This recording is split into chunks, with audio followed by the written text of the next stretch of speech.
ಕಂಪ್ಯೂಟರ್ಗಳ ಪೀಳಿಗೆಗಳು.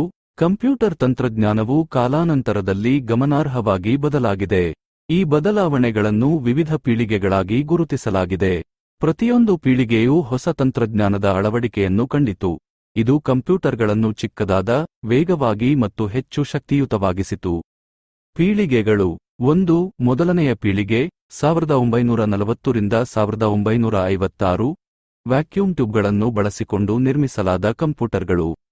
ಈ ಕಂಪ್ಯೂಟರ್ಗಳು ದೊಡ್ಡದಾದ, ದುಬಾರಿಯಾದ ಮತ್ತು ನಿಧಾನವಾಗಿವೆ. ಉದಾಹರಣೆಗಳು ENIAC, UNIVACI. 2. ಎರಡನೇ ಪೀಳಿಗೆ 1956 ರಿಂದ 1963. ಟ್ರಾನ್ಸಿಸ್ಟರ್ಗಳನ್ನು ಬಳಸಿಕೊಂಡು ನಿರ್ಮಿಸಲಾದ ಕಂಪ್ಯೂಟರ್ಗಳು. ಈ ಕಂಪ್ಯೂಟರ್ಗಳು ಮೊದಲನೆಯ ಪೀಳಿಗೆಗಿಂತ ಚಿಕ್ಕದಾದ, ವೇಗವಾಗಿ ಮತ್ತು ಹೆಚ್ಚು ಶಕ್ತಿಯುತವಾಗಿದ್ದವು. ಉದಾಹರಣೆಗಳು IBM 1401, IBM 1620. 3. ಮೂರನೇ ಪೀಳಿಗೆ 1964 ರಿಂದ 1971. ಸಮಗ್ರಾತ್ಮಕ ಸರ್ಕಿಟ್ಗಳನ್ನು ICS ಬಳಸಿಕೊಂಡು ನಿರ್ಮಿಸಲಾದ ಕಂಪ್ಯೂಟರ್ಗಳು. ಈ ಕಂಪ್ಯೂಟರ್ಗಳು ಇನ್ನೂ ಚಿಕ್ಕದಾದ ಮತ್ತು ಹೆಚ್ಚು ಪರಿಣಾಮಕಾರಿಯಾಗಿದ್ದವು. ಉದಾಹರಣೆಗಳು IBM 360, PDP-8.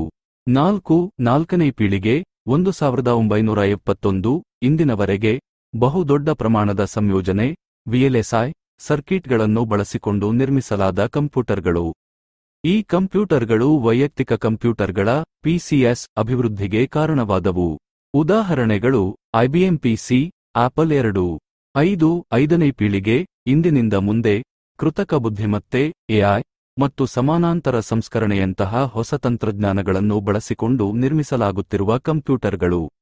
ಈ ಕಂಪ್ಯೂಟರ್ಗಳು ಇನ್ನೂ ಅಭಿವೃದ್ಧಿಯ ಹಂತದಲ್ಲಿದ್ದರೂ ಅವು ಮಾನವ ಮಟ್ಟದ ಬುದ್ಧಿವಂತಿಕೆಯನ್ನು ಸಾಧಿಸುವ ಸಾಮರ್ಥ್ಯವನ್ನು ಹೊಂದಿವೆ. ಪ್ರತಿ ಪೀಳಿಗೆಯ ಕೆಲವು ಪ್ರಮುಖ ಲಕ್ಷಣಗಳು. ಗಾತ್ರ ಮತ್ತು ತೂಕ. ಪ್ರತಿಯೊಂದು ಹೊಸ ಪೀಳಿಗೆಯ ಕಂಪ್ಯೂಟರ್ಗಳು ಹಿಂದಿನ ಪೀಳಿಗೆಗಿಂತ ಚಿಕ್ಕದಾದ ಮತ್ತು ಹಗುರವಾಗಿರುತ್ತವೆ. ಗಣಕಯಂತ್ರದ ಮೊದಲನೇ ಪೀಳಿಗೆಯ ಬಗ್ಗೆ ಹೆಚ್ಚಿನ ಮಾಹಿತಿ. ಮೊದಲನೇ ಪೀಳಿಗೆಯ ಗಣಕಯಂತ್ರಗಳ ಕೆಲವು ನಿರ್ದಿಷ್ಟ ವಿವರಗಳು ಮತ್ತು ಉದಾಹರಣೆಗಳು ಇಲ್ಲಿವೆ. ವಾಕ್ಯೂಮ್ ಟ್ಯೂಬ್ಗಳು. ಮೊದಲನೇ ಪೀಳಿಗೆಯ ಗಣಕಯಂತ್ರಗಳು ಎಲೆಕ್ಟ್ರಾನಿಕ್ ಸರ್ಕ್ಯೂಟ್ಗಳನ್ನು ನಿರ್ಮಿಸಲು ವಾಕ್ಯೂಮ್ ಟ್ಯೂಬ್ಗಳನ್ನು ಬಳಸುತ್ತಿದ್ದವು. ಈ ಟ್ಯೂಬ್ಗಳು ದೊಡ್ಡದಾಗಿ, ದುಬಾರಿಯಾಗಿ ಮತ್ತು ಬಿಸಿಯಾಗುತ್ತಿದ್ದವು, ಆದರೆ ಅವು ತ್ವರಿತ ಗಣನೆಗಳನ್ನು ಮಾಡಲು ಸಾಧ್ಯವಾಯಿತು. ಮೆಮೊರಿ. ಮೊದಲನೇ ಪೀಳಿಗೆಯ ಗಣಕಯಂತ್ರಗಳು ಮೆಮೊರಿ ಸಾಧನವಾಗಿ ಮ್ಯಾಗ್ನೆಟಿಕ್ ಡ್ರಮ್ಗಳು ಮತ್ತು ಪಂಚ್ ಕಾರ್ಡ್ಗಳನ್ನು ಬಳಸುತ್ತಿದ್ದವು. ಮ್ಯಾಗ್ನೆಟಿಕ್ ಡ್ರಮ್ಗಳು ತಿರುಗುವ ಡ್ರಮ್ ಆಗಿದ್ದು ಅದು ಡೇಟಾವನ್ನು ಸಂಗ್ರಹಿಸಲು ಚುಂಬಕೀಯ ಟೇಪ್ ಅನ್ನು ಬಳಸುತ್ತಿತ್ತು. ಪಂಚ್ ಕಾರ್ಡ್ಗಳು ಡೇಟಾ ಮತ್ತು ಪ್ರೋಗ್ರಾಂಗಳನ್ನು ಸಂಗ್ರಹಿಸಲು ರಂಧ್ರಗಳೊಂದಿಗೆ ಕೂಡಿದ ಕಾರ್ಡ್ಗಳಾಗಿವೆ. ಇನ್ಪುಟ್ ಮತ್ತು ಔಟ್ಪುಟ್. ಮೊದಲನೇ ಪೀಳಿಗೆಯ ಗಣಕಯಂತ್ರಗಳಿಗೆ ಡೇಟಾವನ್ನು ಇನ್ಪುಟ್ ಮಾಡಲು ಮತ್ತು ಔಟ್ಪುಟ್ ಮಾಡಲು ವಿವಿಧ ಸಾಧನಗಳನ್ನು ಬಳಸಲಾಗುತ್ತಿತ್ತು. ಕೆಲವು ಸಾಮಾನ್ಯ ಸಾಧನಗಳಲ್ಲಿ ಪಂಚ್ ಕಾರ್ಡ್ ರೀಡರ್ಗಳು, ಪೇಪರ್ ಟೇಪ್ ರೀಡರ್ಗಳು, ಲೈನ್ ಪ್ರಿಂಟರ್ಗಳು ಮತ್ತು ಕಾರ್ಡ್ ಪಂಚ್ಗಳು ಸೇರಿವೆ. ಪ್ರೋಗ್ರಾಮಿಂಗ್ ಭಾಷೆಗಳು. ಮೊದಲನೇ ಪೀಳಿಗೆಯ ಗಣಕಯಂತ್ರಗಳಿಗೆ ಇಂದಿನ ಗಣಕಯಂತ್ರಗಳಿಗಿಂತ ತುಂಬಾ ಕಡಿಮೆ ಮಟ್ಟದ ಪ್ರೋಗ್ರಾಮಿಂಗ್ ಭಾಷೆಗಳಿದ್ದವು. ಕೆಲವು ಸಾಮಾನ್ಯ ಪ್ರೋಗ್ರಾಮಿಂಗ್ ಭಾಷೆಗಳಲ್ಲಿ ಅಸೆಂಬ್ಲಿ ಲ್ಯಾಂಗ್ವೇಜ್ ಮತ್ತು ಮಷೀನ್ ಕೋಡ್ ಸೇರಿವೆ. ಉದಾಹರಣೆಗಳು ಮೊದಲನೇ ಪೀಳಿಗೆಯ ಕೆಲವು ಪ್ರಸಿದ್ಧ ಗಣಕಯಂತ್ರಗಳಲ್ಲಿ ENIAC, ಕಲಾಸಸ್, ಹಾರ್ವರ್ಡ್ ಮಾರ್ಕ್ 1, UNIVACI ಮತ್ತು IBM 1401 ಸೇರಿವೆ. ಪರಿಣಾಮ. ಮೊದಲನೇ ಪೀಳಿಗೆಯ ಗಣಕಯಂತ್ರಗಳು ಗಣಕಯಂತ್ರ ಕ್ಷೇತ್ರದಲ್ಲಿ ಕ್ರಾಂತಿಯನ್ನುಂಟು ಮಾಡಿತು. ಅವುಗಳು ದೊಡ್ಡ ಮತ್ತು ನಿಧಾನವಾಗಿದ್ದರೂ ಸಹ ಅವುಗಳು ಹಿಂದೆ ಅಸಾಧ್ಯವೆಂದು ಪರಿಗಣಿಸಲಾಗಿದ್ದ ಅನೇಕ ರೀತಿಯ ಲೆಕ್ಕಾಚಾರಗಳನ್ನು ಮಾಡಲು ಸಾಧ್ಯವಾಯಿತು. ಈ ಗಣಕಯಂತ್ರಗಳು ವಿಜ್ಞಾನ, ಇಂಜಿನಿಯರಿಂಗ್, ವ್ಯಾಪಾರ ಮತ್ತು ಸರ್ಕಾರದಲ್ಲಿ ವ್ಯಾಪಕವಾಗಿ ಬಳಸಲ್ಪಟ್ಟವು. ಗಣಕಯಂತ್ರದ ಎರಡನೇ ಪೀಳಿಗೆ 1956 ರಿಂದ 1965. ಗಣಕಯಂತ್ರಗಳ ಎರಡನೇ ಪೀಳಿಗೆ 1956 ರಲ್ಲಿ ಟ್ರಾನ್ಸಿಸ್ಟರ್ಗಳ ಆವಿಷ್ಕಾರದೊಂದಿಗೆ ಪ್ರಾರಂಭವಾಯಿತು ಮತ್ತು 1965 ರವರೆಗೆ ಮುಂದುವರೆದಿತ್ತು. ಟ್ರಾನ್ಸಿಸ್ಟರ್ಗಳು ವಾಕ್ಯೂಮ್ ಟ್ಯೂಬ್ಗಳಿಗಿಂತ ಚಿಕ್ಕದಾಗಿದ್ದವು, ಕಡಿಮೆ ಶಕ್ತಿಯನ್ನು ಬಳಸುತ್ತಿದ್ದವು ಮತ್ತು ಕಡಿಮೆ ಶಾಖವನ್ನು ಉತ್ಪಾದಿಸುತ್ತಿದ್ದವು. ಇದು ಗಣಕಯಂತ್ರಗಳನ್ನು ಚಿಕ್ಕದಾಗಿಸಲು, ವೇಗಗೊಳಿಸಲು ಮತ್ತು ಹೆಚ್ಚು ವಿಶ್ವಾಸಾರ್ಹವಾಗಿಸಲು ಅನುವು ಮಾಡಿಕೊಟ್ಟಿತು. ಎರಡನೇ ಪೀಳಿಗೆಯ ಗಣಕಯಂತ್ರಗಳ ಲಕ್ಷಣಗಳು. ಚಿಕ್ಕ ಗಾತ್ರ ಮತ್ತು ತೂಕ. ಟ್ರಾನ್ಸಿಸ್ಟರ್ಗಳ ಬಳಕೆಯು ಗಣಕಯಂತ್ರಗಳನ್ನು ಗಮನಾರ್ಹವಾಗಿ ಚಿಕ್ಕದಾಗಿಸಿತು ಮತ್ತು ಹಗುರವಾಗಿಸಿತು. ವೇಗವಾದ ಕಾರ್ಯಸಾಧ್ಯತೆ. ಟ್ರಾನ್ಸಿಸ್ಟರ್ಗಳು ವಾಕ್ಯೂಮ್ ಟ್ಯೂಬ್ಗಳಿಗಿಂತ ವೇಗವಾಗಿರಲಿವೆ.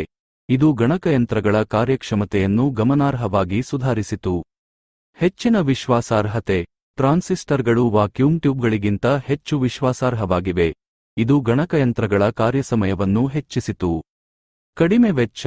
ಟ್ರಾನ್ಸಿಸ್ಟರ್ಗಳ ಉತ್ಪಾದನೆ ವಾಕ್ಯೂಮ್ ಟ್ಯೂಬ್ಗಳಿಗಿಂತ ಕಡಿಮೆ ವೆಚ್ಚದಾಯಕವಾಗಿತ್ತು.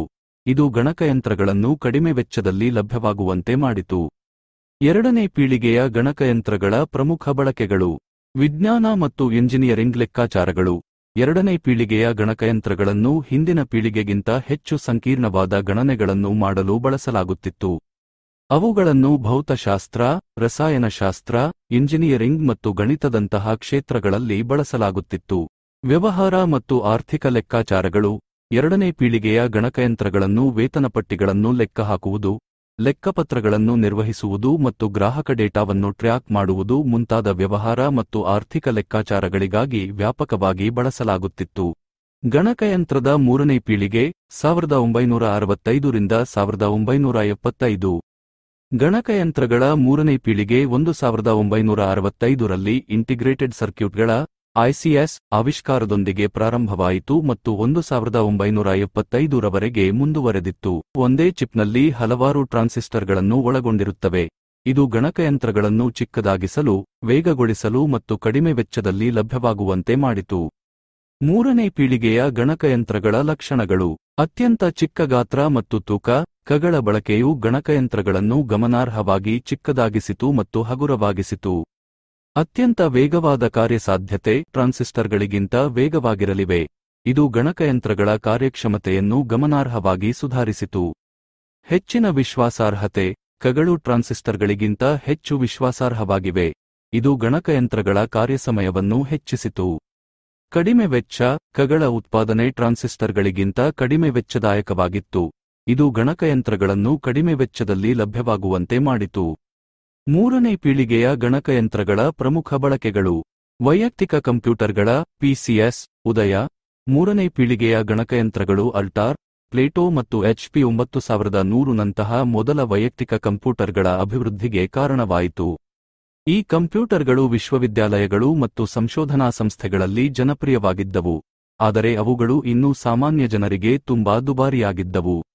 ವ್ಯವಹಾರ ಮತ್ತು ಆರ್ಥಿಕ ಅನ್ವಯಿಕೆಗಳು. ಮೂರನೇ ಪೀಳಿಗೆಯ ಗಣಕಯಂತ್ರಗಳನ್ನು ವ್ಯಾಪಕವಾಗಿ ವ್ಯವಹಾರ ಮತ್ತು ಆರ್ಥಿಕ ಅನ್ವಯಿಕೆಗಳಿಗಾಗಿ ಬಳಸಲಾಗುತ್ತಿತ್ತು. ಅವುಗಳೆಂದರೆ ವೇತನಪಟ್ಟಿಗಳನ್ನು ಲೆಕ್ಕಹಾಕುವುದು, ಲೆಕ್ಕಪತ್ರಗಳನ್ನು ನಿರ್ವಹಿಸುವುದು, ಗ್ರಾಹಕ ಡೇಟಾವನ್ನು ಟ್ರ್ಯಾಕ್ ಮಾಡುವುದು, ಉತ್ಪನ್ನ ಇನ್ವೆಂಟರಿಯನ್ನು ನಿರ್ವಹಿಸುವುದು. ಗಣಕಯಂತ್ರದ ನಾಲ್ಕನೇ ಪೀಳಿಗೆ 1975 ರಿಂದ 1985. ಗಣಕಯಂತ್ರಗಳ ನಾಲ್ಕನೇ ಪೀಳಿಗೆ 1975 ರಲ್ಲಿ ಮೈಕ್ರೋಪ್ರೊಸೆಸರ್ಗಳ ಆವಿಷ್ಕಾರದೊಂದಿಗೆ ಪ್ರಾರಂಭವಾಯಿತು ಮತ್ತು 1985 ರವರೆಗೆ ಮುಂದುವರೆದಿತ್ತು. ಮೈಕ್ರೋಪ್ರೊಸೆಸರ್ಗಳು ಒಂದು ಚಿಪ್ನಲ್ಲಿ ಸಂಪೂರ್ಣ ಸಿಪಿಯುಯನ್ನು ಒಳಗೊಂಡಿದ್ದವು.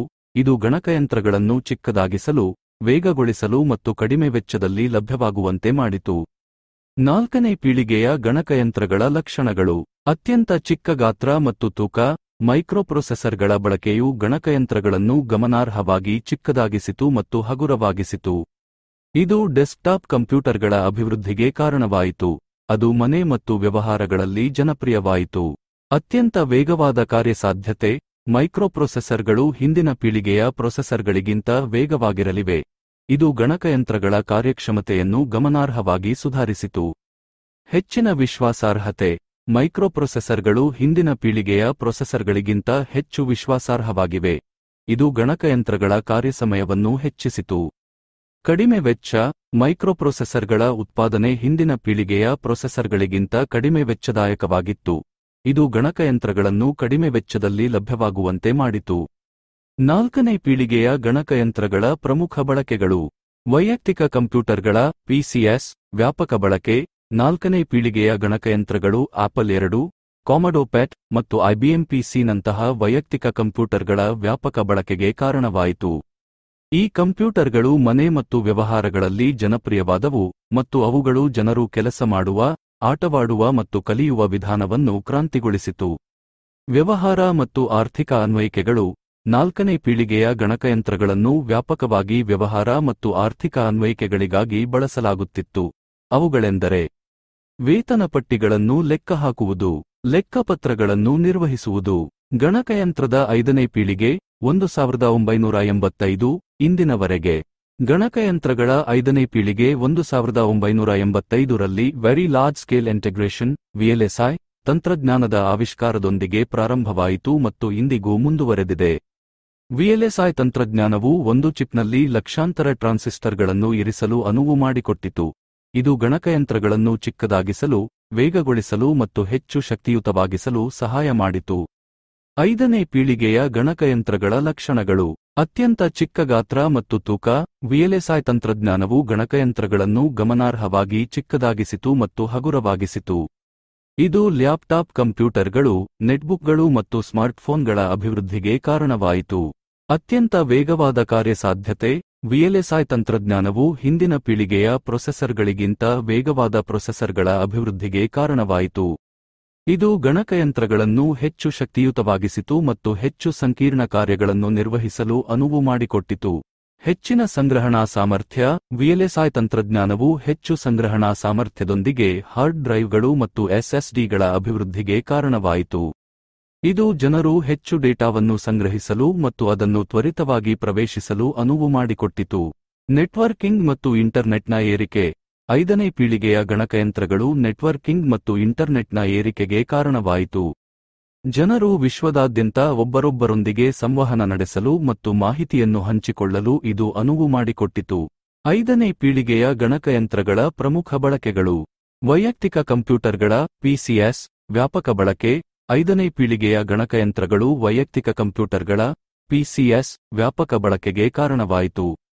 ಲ್ಯಾಪ್ಟಾಪ್ ಕಂಪ್ಯೂಟರ್ಗಳು, ನೆಟ್ಬುಕ್ಗಳು ಮತ್ತು ಸ್ಮಾರ್ಟ್ಫೋನ್ಗಳು ಮನೆ, ಶಾಲೆ ಮತ್ತು ಕಚೇರಿಗಳಲ್ಲಿ ಜನಪ್ರಿಯವಾದವು.